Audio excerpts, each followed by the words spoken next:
আমি আজকে এসছি কলকাতা বুক ফেয়ার 2024। প্রচুর ভিড় আজকে, ছুটির দিন বলে। আমি আজকে একাই এসছি, তার কারণ অতসী আর দুপুর একটু ব্যস্ত আছে, ওরা আজকে স্কুলে গেছিল, টায়ার্ড, তাই আমি আজকে একাই এসছি। যদি সময় হয় পরে আরেকবার হবে। আমি গেট নাম্বার 7 দিয়ে ঢুকেছি। ঢুকেই আমি দেখতে পাচ্ছি যে সামনে কনস্টিটিউশন অফ ইন্ডিয়ার যে বই আছে, সেই বইয়ের আকারে একটা স্টেজ করা হয়েছে, আর সেই স্টেজের সামনে বাউল সঙ্গীত হচ্ছে।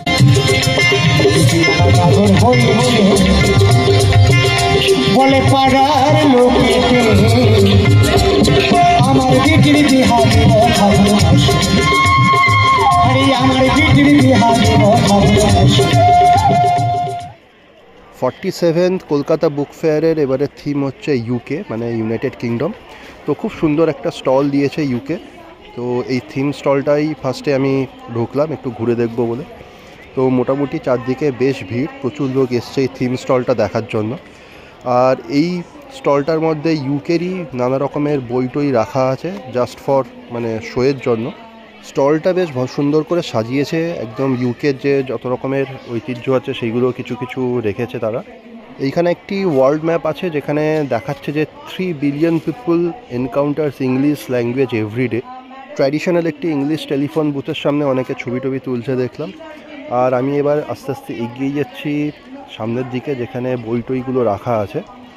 তো এইখানে দেখো যে সুন্দর করে অনেক চিটস রাখা আছে, যেখানে সবাই নিজেদের ফিডব্যাক দিচ্ছে। আর আরেকটি সাইডে, এইটার সাইডে দেখো যে এখানে কিন্তু অনেক বই রাখা আছে, যেগুলো সব কন্টেম্পোরারি ইউকে অথরদের। ইউকে স্টলটি দেখার পরে আমি বাইরে বেরিয়ে এসে দেখি জার্মানিরও একটি সুন্দর স্টল দিয়েছে, আর তার পাশে আরও অনেক কান্ট্রির স্টল আছে, যেরকম ইউএসএ, তারপরে আরও আছে ইটালি আছে, একটু জুম করে দেখছি থাইল্যান্ডেরও একটি স্টল আছে। তো এতগুলো স্টল তো দেখা সম্ভব না, তো আমি একটু বাইরে থেকেই ছবি তুললাম। তারপরে আমি আস্তে আস্তে এগিয়ে গেলাম বাংলাদেশ স্টলের দিকে। এই স্টলটি খুব সুন্দর করেছে, একদম বাংলাদেশের যে রিক্সা আছে সেই রিক্সার আদলে কিন্তু মেন গেটটা তৈরি করা হয়েছে।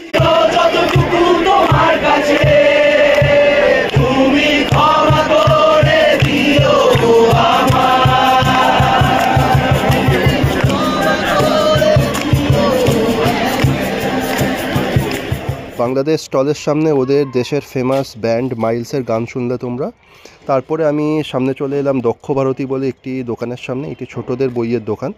তো আমার বাড়িতে তো ছোটো নুপু আছে, নুপুর জন্য একটি কারিকুরি করার একটা কিছু বই ফই দেখবো বলে আমি ঢুকলাম ভেতরে একটু অ্যাক্টিভিটিসের জন্য। তো এখানে অনেক রকমের ছোটদের বই দেখতে পাচ্ছি, নানা রকমের গল্পের বই, আঁকার বই, রং করার বই।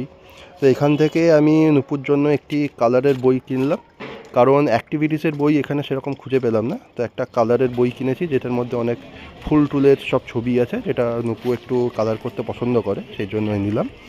আর একটু অন্যান্য বইগুলো ঘেঁটে ঘুঁটে দেখলাম, বেশ ভালো লাগছে দেখতে। এরপরে আমি আস্তে আস্তে এগিয়ে যাব, সেটা হচ্ছে যে কলকাতা পুলিশের যে স্টল দিয়েছে সেই স্টলটা, সেই দোকানটা দেখবো বলে। এটা প্রত্যেক বছরই আমি দেখি, তার কারণ এটার মধ্যে অনেক কিছু মানে আকর্ষণের জিনিস আছে। এখানে তোমরা কলকাতা পুলিশের ব্যবহার করা একদম অরিজিনাল ইকুইপমেন্টসগুলো দেখতে পাবে। এখানে দেখতে পেলাম সিগন্যাল লাইট, শোল্ডার ফ্ল্যাশার, তারপরে বডি অন ক্যামেরা আর অ্যালকোহল অ্যানালাইজার।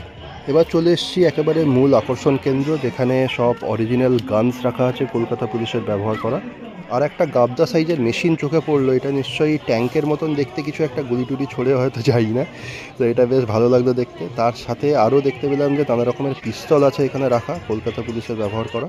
এই সেকশনটায় দেখতে পাচ্ছি নানা রকমের বোম আছে, যেরকম শক বোম, বল বোম, জুট বোম, তারপরে আইডি আছে, থ্রেড বোম, আর সাথে আছে একটা বোম ডিফিউজ করার একটা জ্যাকেট। তো বাইরে বেরিয়ে এসে দেখি যে ড্রোন ফ্রোনও সব উঠছে আকাশে। 1 ঘন্টা মোটামুটি ঘুরছি, তাও মোটামুটি অনেকটাই মানে কভার করতে বাকি আছে। এবার চলে এসেছি বইমেলার সবথেকে ফেমাস পাবলিশার আনন্দ পাবলিশারের সামনে। এই স্টলটিতে বরাবরই প্রচুর ভিড় হয়, দেখছো সামনে প্রচুর লম্বা লাইন পড়ে গেছে। আমি ভেতরে ঢুকেছিলাম, কিন্তু দেখলাম যে ডিসপ্লেতে খুব কম বই রেখেছে, চারদিকটা পুরো ঘিরে দিয়ে, সেজন্য আমি পাশে কিশোর ভারতীতে চলে এসেছি। এখানেও প্রচুর ডিসপ্লেতে বই আছে, আমার বেশ ভালো লাগলো। এখান থেকে আমি কিনলাম কৃষ্ণদ্বীপের রহস্য, টিনটিনের একটি বই। এরপরে নজর কাড়লো আমার পাশেই বিশ্বভারতী যে স্টলটা আছে, একদম রবীন্দ্রনাথ ঠাকুরের সব বই পাওয়া যাবে। তো এন্ট্রান্সটা দিয়ে আমি আস্তে আস্তে ভেতরে প্রবেশ করলাম। ভেতরে প্রচুর লোক আছে যারা বই দেখছে, কিনছে। আর একদম এন্ট্রান্সের মুখেই কবিগুরুর একটি খুব বড় পেন্টিং আছে, আর তার সাথে ওনার লেখনী আছে। নিচে রবীন্দ্রনাথ ঠাকুরের নিজের সই করা সিগনেচার দেখলাম, বেশ ভালো লাগলো। আর এখানে সব মোটা মোটা বই দেখো, রবীন্দ্রনাথ ঠাকুরের একটি চিত্রও আছে, আর ওনার সব মানে কালজয়ী যেসব বই উনি লিখেছেন সেগুলো কিন্তু সব থরে থরে সাজানো আছে। খুব সুন্দর লাগলো। আমিও বইগুলো দু একটা উল্টে পাল্টে দেখলাম। এখানে সবকটা তোমরা কালেকশনই পেয়ে যাবে। আর তাছাড়াও রবীন্দ্রনাথ ঠাকুরকে নিয়ে অন্যান্য লেখকরা যারা সব গ্রন্থ লিখেছেন সেই তাদেরও অনেক বই আছে এখানে। চলের বাইরে এসে দেখি সুন্দর গান হচ্ছে, তো সেটা একটু শুনলাম। এখন বইমেলাটা কিন্তু শুধু বইমেলা নয়, সাথে সাথে কিন্তু খাবারেরও অঢেল সম্ভার আছে এখানে। হাঁটাহাঁটির ফলে খুব খিদে পেয়েছিল, তাই একটা মোমো বার্গার নিলাম। তারপর আমি চলে এসেছি একদম লিটল ম্যাগাজিনের সামনে। এইটি খুব বড় একটি জায়গা, এখানে প্রচুর ছোট ছোট এরকম দোকান আছে যেখানে লিটল ম্যাগাজিন সব বিক্রি হচ্ছে। আর এখানে ভিড়টাও কিন্তু চোখে পড়ার মতন, প্রচুর লোক কিন্তু কেনাকাটি করছে এখানে।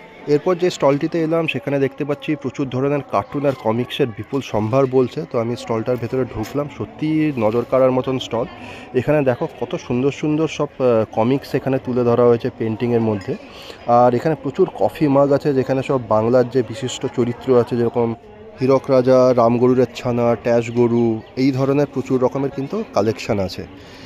যাই হোক, বেশ ভালো লাগলো স্টলটা দেখে। এরপরে যেটা আমি দেখতে পেলাম সেটা হচ্ছে একটি ইস্কনের স্টল, খুব একদম রঙিন আর প্রচুর বই আছে এখানে দেখলাম। কিছুদিন আগেই আমরা মায়াপুর ঘুরে এসেছি, তো এইটার মধ্যেও আমার একটু আকর্ষণ তৈরি হলো। আমি একটু ভেতরে গিয়ে দেখলাম, আর বাইরে দেখছো যে একজন মহারাজ কিন্তু সবাইকে বুঝিয়ে টুঝিয়ে দিচ্ছে কোন বইয়ে কী আছে। যারা ওয়াইফ বা গার্লফ্রেন্ডকে নিয়ে এসছো বইমেলা ঘুরতে, তারা অবশ্যই পিসি চন্দ্র স্টলটার সামনে অবশ্যই এসো, ছবি তোলো, আর ভেতরে গিয়েও ওদের ক্যাটালগুলো দেখো, এটা তাদের জন্যই। আর এছাড়াও মহিলাদের জন্য প্রচুর রকমের অর্নামেন্টস আছে, যেরকম এই কানের দুল টুল এই ধরনের। এই স্টলটি আমি জিজ্ঞেস করলাম, একজন লক্ষ্মীকান্তপুর থেকে আসা একজন লোক দিয়েছেন, বেশ ভালোই বিক্রি হচ্ছে, লোক কিন্তু বেশ ভালোই কিনছে এখান থেকে। আমিও বেশ দাঁড়িয়ে কিছুক্ষণ দেখলাম। তারপরে আরেকটি স্টলের দিকে আমার চোখ গেল, সেটি খুব সুন্দর করে সাজানো। বাইরেটা দেখো কি সুন্দর পেন্টিং করে ডিজাইন করা হয়েছে, ভেতরটা কিন্তু একদমই ফাঁকা, খুব একটা লোক নেই, কিন্তু স্টলটা ছোট্ট হলেও কিন্তু খুব সুন্দর লাগলো আমার। তারপরে একদম চেনা পরিচিত একটি বই পাবলিকেশন স্টলের সামনে এলাম, দেব সাহিত্য কুটির। ছোটোবেলা থেকে আমরা সবাই এই পাবলিকেশনের বই পড়ে এসেছি। ভেতরে প্রচুর গোয়েন্দা, রোমাঞ্চ, ভূত এই ধরনের বইয়ের সম্ভার আছে। তারপরে দেখতে পেলাম পত্রভারতীর একটি স্টল। এবারের মতন বইমেলা আমার ঘোরা হয়ে গেছে। আশা করি ভিডিওটা তোমাদের ভালো লেগেছে। যদি ভালো লেগে থাকে তাহলে অবশ্যই লাইক, কমেন্ট আর শেয়ার করে দিও, আর চ্যানেলটা সাবস্ক্রাইব করে দিও। এবার বাড়ি ফিরবো। ঘোরা হয়ে গেছে বইমেলা, এবার আমি বাড়ি যাবো। 8টাও বাজে, একটু পরেই সব স্টল বন্ধ করে দেবে। তো আমি বেরোবো, বাইরে ঠান্ডাও আছে, আর বাড়ি ফিরতেও প্রায় 1.5 ঘন্টার মতন লাগবে। বেশ ভালো গেল দিনটা, এনজয় করলাম, খুব সুন্দর।